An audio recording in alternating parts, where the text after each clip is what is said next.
जन्म जो हुआ उस समय मेरे माँ हमको दान कर दिया। आखिर आपने अपना हाथ क्यों काटा?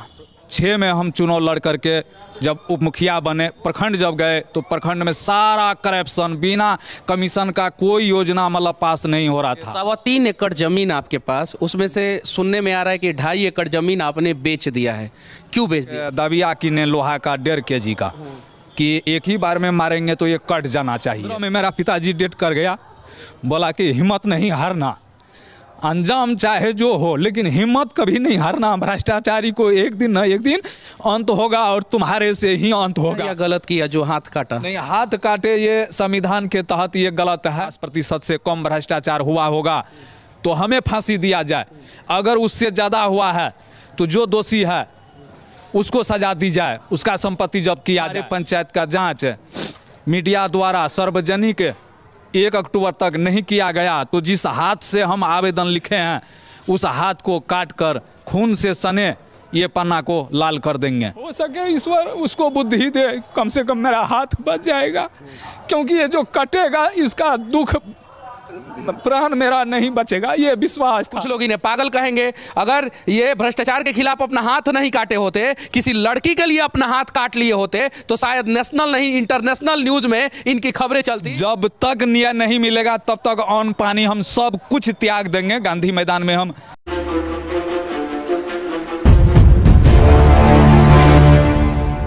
भ्रष्टाचार की एक कहानी मैं आज आप लोगों को दिखाने जा रहा हूं, और वो भी मर्यादा पुरुषोत्तम श्री राम की नगरी अयोध्या से दिखाने जा रहा हूं। अभी मैं श्री राम हॉस्पिटल में हूं, जो एक सरकारी अस्पताल है, और मेरे बगल में बीमल मंडल जी बैठे हैं। इन्होंने ही अपना दाहिना हाथ भ्रष्टाचार के खिलाफ जो है काट लिया। 17 साल से लड़ाई लड़ते रहे और लड़ते लड़ते जब थक गए, हजारों नहीं 10,000 से ऊपर इन्होंने पत्र लिखा, और जब इनके पत्र पे कोई कार्रवाई नहीं हुआ तो आखिरी रास्ता इन्होंने अपना हाथ काटना ही समझा। और वो भी हाथ कहाँ काटे? सरयुग नदी में नहाने के बाद सरयुग के तट पे मर्यादा पुरुषोत्तम श्री राम की नगरी अयोध्या में। ये गरीब हैं, गरीब परिवार से। इनका मांग था कि हमारे पंचायत का ईमानदारी पूर्वक जांच हो, और उस जांच के दौरान जितने भी भ्रष्ट लोग पकड़े जाएं उनके ऊपर कार्रवाई हो। 2006 से लेकर 2011 तक ये अपने पंचायत के उप मुखिया रहे, और साथ ही साथ ये कुछ दिन के लिए मुखिया भी रहे। 2011 के बाद इन्होंने कभी चुनाव नहीं लड़ा, कभी भी चुनाव इन्होंने नहीं लड़ा। इसलिए नहीं लड़ा क्योंकि इनके आंखों के सामने भ्रष्टाचार हो रहा था और ये रोक नहीं पा रहे थे। बिहार में वीर कुंवर सिंह, जो अंग्रेजों से लड़ते लड़ते अपने हाथ को काट के नदी में समर्पित कर दिए, और ये दूसरे वीर कुंवर सिंह हैं जो भ्रष्टाचार से लड़ते लड़ते अपने हाथ को काट दिए। उस समय देश की सबसे बड़ी समस्या जो है वो अंग्रेज थे, इसलिए वीर कुंवर सिंह को अपना हाथ काटना पड़ा। और वर्तमान भारत में इस देश की सबसे बड़ी समस्या जो है वो भ्रष्टाचार है, और भ्रष्टाचार की वजह से इनको अपना हाथ काटना पड़ा। राष्ट्रपति, प्रधानमंत्री, मुख्यमंत्री, राज्यपाल, डीएम, बीडीओ, सबको इन्होंने पत्र लिखा, लेकिन इनको लोग पागल कहते थे। गांव के लोग नहीं, गांव के वो लोग जो राजनीति से जुड़े थे, जो करप्शन करते थे। अब इनकी कहानी जो है, इन्हीं की जुबानी जो है मैं आप लोगों को बताने जा रहा हूं, दिखाने जा रहा हूं। उम्मीद है कि इस भ्रष्टाचार की लड़ाई में आप बीमल मंडल का साथ देंगे। सबसे पहले सच तक न्यूज़ में बीमल जी आपका स्वागत है। नमस्कार। पहला सवाल मैं आपसे पूछने जा रहा हूं, आखिर आपने अपना हाथ क्यों काटा? 17 साल तक हम संघर्ष किए, और गरीब परिवार से कम जगह ज़मीन, 3.25 एकड़ ज़मीन, और मेरा जन्म जो हुआ उस समय मेरे माँ हमको दान कर दिया, और जहाँ दान किया वो बड़ा परिवार थे, 150 एकड़ ज़मीन उनके पास थे। वही हमको ज्ञान दिया कि मानव का सबसे बड़ा सेवा मानव ही होते हैं, जो निहत्था गरीब होते हैं, जिसके देखने वाले कोई नहीं होते हैं, उनका सेवा करने वाले व्यक्ति सबसे महान होते हैं। और पिताजी भी मेरा यही शिक्षा हमको दिए वहीं से हम पढ़े और पढ़ करके इसके बाद हम बाहर आए, हर स्टेट हम गए, घूमे फिरे सब जगह। 2001 में हम चुनाव लड़ने के लिए चाहे, पिताजी बोले कि नहीं पंचायत से नहीं लड़ना है, वार्ड से लड़ना है चुनाव, शुरुआत वार्ड से करना है। वार्ड में उस समय आरक्षण सीट थे, हरिजन सीट, फिर हमने आरक्षण जनरल सीट आया और 6 में हम चुनाव लड़ करके जब उप मुखिया बने, प्रखंड जब गए तो प्रखंड में सारा करप्शन, बिना कमीशन का कोई योजना मतलब पास नहीं हो रहा था।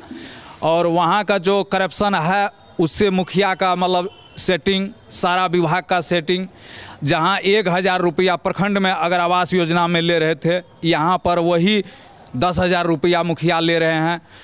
जबकि मुखिया के साथ हम मिल करके उप मुखिया बने थे और वार्ड मेंबर भी बने। अब मुखिया में भी सहयोग उन्हीं को किए थे। वो वादा किया था कि गरीब का योजना में लूट हम नहीं करेंगे, विधायक का योजना होगा। 2011 के बाद आप चुनाव क्यों नहीं लड़े?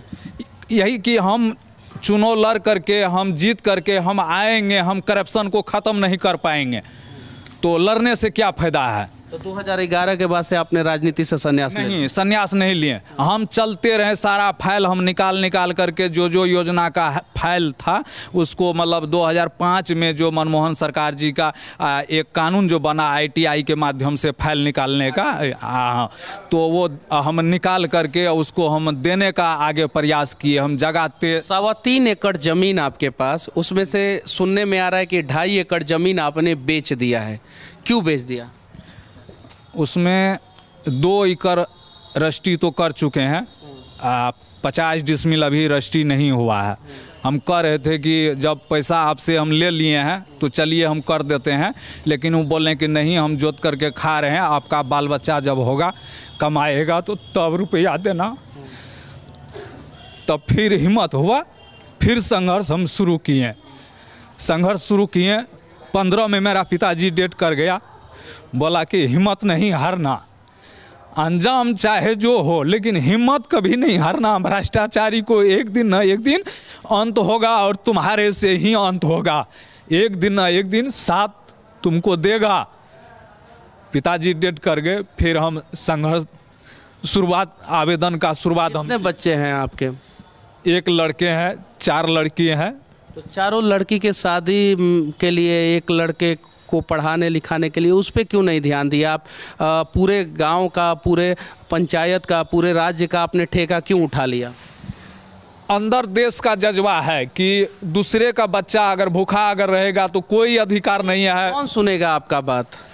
हम ऊपर वाले का हाथ में ये सौंप दिए, ऊपर वाले जो करे। लेकिन हम 10 ने सही किया या गलत किया जो हाथ काटा? नहीं, हाथ काटे ये संविधान के तहत ये गलत है। हमने 3.5 महीना पहले भगवान परसोत्तम श्री राम जी का सौगंध दिए थे। उससे पहले हम दिए थे कि कोई भी योजना सिमरवनी पंचायत का अगर 50% से कम भ्रष्टाचार हुआ होगा तो हमें फांसी दिया जाए।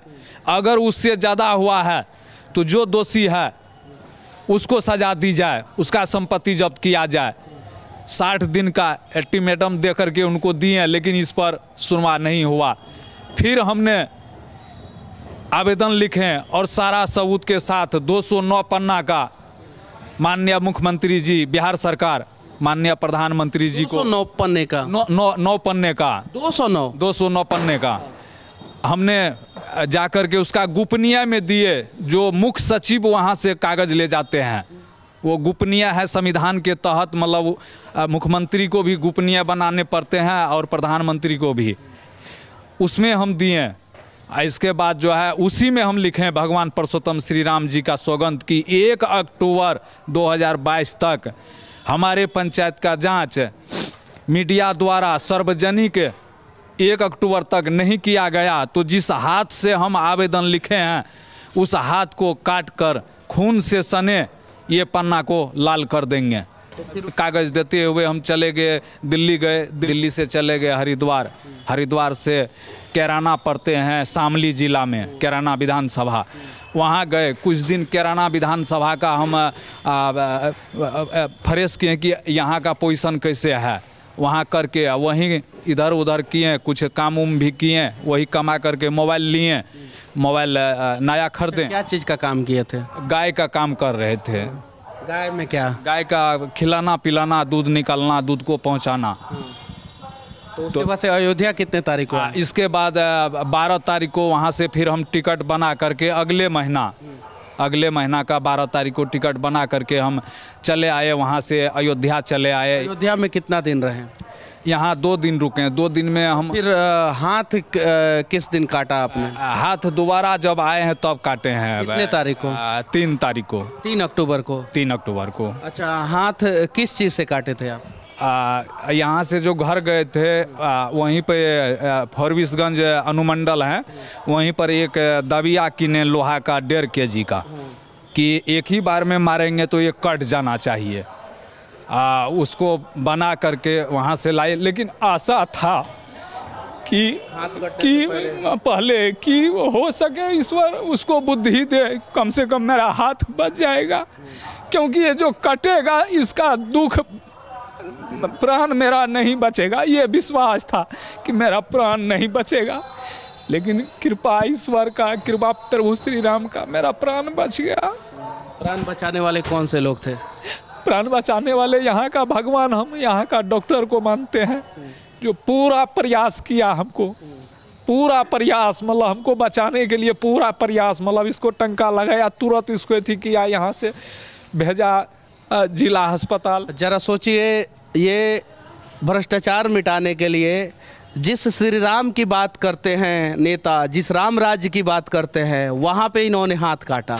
और देखिए इनका जान भी बचाया गया किस अस्पताल में, तो श्री राम हॉस्पिटल में, और यहाँ के डॉक्टरों ने जान बचाया। इन्हें उम्मीद था कि अब मैं नहीं बचूंगा, फिर भी ये बच गए। और ये इसलिए बचे हैं कि ये समाज को संदेश दे सके कि भ्रष्टाचार से समाज कितना पीड़ित है। जो लोग कहते हैं कि संविधान के हिसाब से इन्होंने अपना हाथ काट के गलत किया है, उनसे कहना चाहता हूँ कि आपके भ्रष्टाचार के वजह से ना जाने इस देश में हर दिन कितने लोगों की मौत हो रही है, तो उन मौत के जिम्मेवार आप सभी हैं। कल मोदी जी का यहाँ पे कार्यक्रम होने वाला है, योगी जी भी रामराज की बात करते हैं। चलिए, ये उत्तर प्रदेश की घटना नहीं है, बिहार की घटना है। बिहार में नीतीश कुमार जी सुशासन की बात करते हैं। आप लोग ईमानदार हैं, मैं मानता हूं आप लोगों के चरित्र पे कोई दाग नहीं है, लेकिन आप लोगों के नाक के नीचे जो भ्रष्टाचार कर रहा है उस पर जांच क्यों नहीं बैठाया जा रहा है? बिहार सरकार को एक कमेटी गठित करनी चाहिए, और जितना भी ब्लॉक है, ब्लॉक के द्वारा जितना भी डेवलपमेंट का काम गाँव में हुआ है उस सब का जाँच होना चाहिए। आज से 3 साल पहले से मैं एक वीडियो बनाते आता हूँ और मैं कहता हूँ कि ब्लॉक के भ्रष्टाचार को जब तक खत्म नहीं किया जाएगा तब तक गाँव का विकास नहीं होगा, और जब तक गाँव को स्मार्ट नहीं किया जाएगा तब तक देश स्मार्ट नहीं होगा। और इसी के लिए तो ये लड़ रहे थे। बस कुछ लोग इन्हें पागल कहेंगे। अगर ये भ्रष्टाचार के खिलाफ अपना हाथ नहीं काटे होते, किसी लड़की के लिए अपना हाथ काट लिए होते, तो शायद नेशनल नहीं इंटरनेशनल न्यूज़ में इनकी खबरें चलती। और बिहार के अररिया में जैसे छोटू और आरती की प्रेम कहानी दिखाई गई थी, जो इंटरनेशनल खबर बन गया था, वो इंटरनेशनल खबर इनका हाथ बन जाता, चूंकि इन्होंने भ्रष्टाचार के खिलाफ काटा है। और कहीं नहीं तो कहीं हम सब जो है ना इस भ्रष्टाचार के शिकार है, इसीलिए भ्रष्टाचार के खिलाफ बोलने में हम लोगों को डर लग रहा है। क्या कहना चाहते हैं जो लोग जो है सिर्फ भ्रष्टाचार के खिलाफ लड़ने की बात करते हैं, जब जमीन पे लड़ने का मौका मिलता है तो लड़ते नहीं है, वैसे लोगों को? हम भ्रष्टाचारी को संदेश देते हैं कि भ्रष्टाचार करके आप जो अपने बाल बच्चा को पढ़ाइएगा लिखाइएगा, आपका वंश विनाश हो जाएगा। क्योंकि आज गरीब का मतलब बिहार आज सबसे गरीब हो गए हैं। आज घनी आबादी बिहार है, लेकिन बिहार में आज सबसे ज़्यादा घनी आबादी बिहार का है, पहला चीज़। दूसरा चीज़, इस देश का सबसे गरीब राज्य बिहार है, जहाँ पे 51% लोग गरीबी रेखा के नीचे हैं। और ये मेरा आंकड़ा नहीं है, बीबीसी का आंकड़ा है, बीबीसी ने बताया है।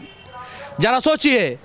और हम सुशासन की बात करते हैं, हम बिहार को डेवलप करने की बात करते हैं, उसके लिए सब लोग दोषी हैं। सरकार से ज़्यादा जो है बिहार के लोग दोषी हैं, जिनके आंखों के सामने भ्रष्टाचार होता है। एक आदमी हाथ काट लेता है।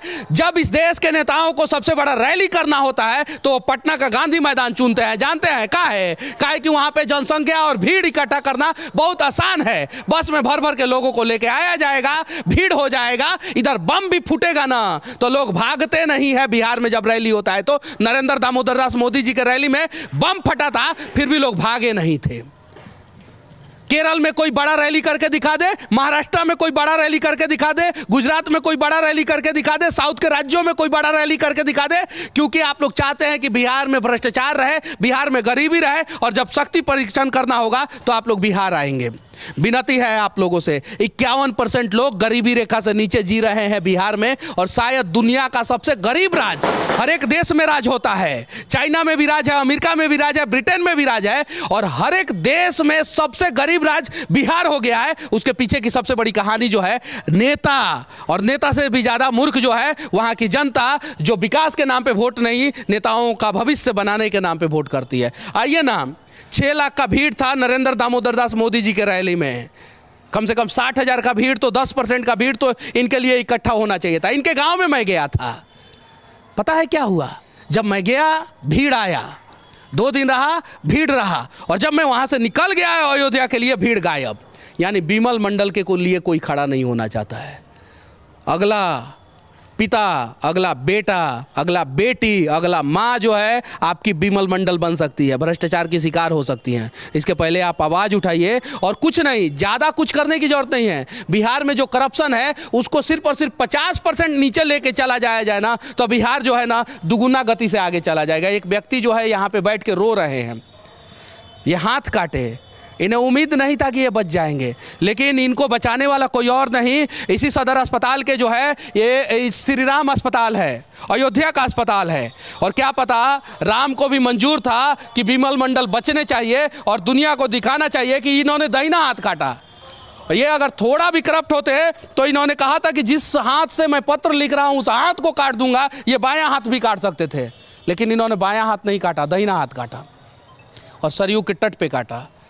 जरा सोचिए कि हम बुद्धिजीवी लोग जो अपने आप को कहते हैं कि हम समाज को बदलने की बात कर रहे हैं, वो बुद्धिजीवी नहीं है, वो कहीं नहीं तो कहीं समाज को बर्बाद कर रहे हैं। आइए एक प्रयास किया जाए इस बिमल मंडल के सपनों को साकार करने के लिए। मंडल के बहुत सारे नेता हैं, अररिया में, पूर्णिया में, बांका में, भागलपुर में, मंडल के नाम पे वोट लेते हैं, और इनके दरवाजे पे एक भी नेता नहीं पहुंचे। मैं कहना चाहता हूं कि जाति के नाम पे आप लोग वोट देते हैं ना, जिस दिन आपका बेटा मरेगा ना, बेटी मरेगी, माँ मरेगी, पिता मरेंगे ना, उस दिन कोई नेता जो है जाति के नाम पे आपका मदद करने नहीं आएगा। इसीलिए कम से कम आप लोग जो है विकास के नाम पे वोट कीजिए, विनाश के नाम पे नहीं। क्या अब आखिरी लड़ाई कैसे लड़ेंगे आप? आखिरी मेरा आमरण अनशन होगा, और हाथ काटने के बाद भी लड़ेंगे। जब तक न्याय नहीं मिलेगा तब तक अन्न पानी हम सब कुछ त्याग देंगे। गांधी मैदान में हम गांधी जी के स्मारक पर हम बैठेंगे गांधी मैदान में। इस अस्पताल के डॉक्टरों के लिए क्या कहना चाहते हैं? मैं धन्यवाद करता हूं इस अस्पताल के डॉक्टरों को कि जो हमें बचा लिए हैं, और अभी तक मेरा इलाज पाती 1 बार नहीं 2 बार डॉक्टर साहब हमारे पास जाते हैं हमको देखने के लिए कि कोई दिक्कत अगर हो तो बताइएगा, कोई दिक्कत अगर होगा तो बताइएगा। ये बिमल मंडल हैं और इनके साथ मैं हूँ।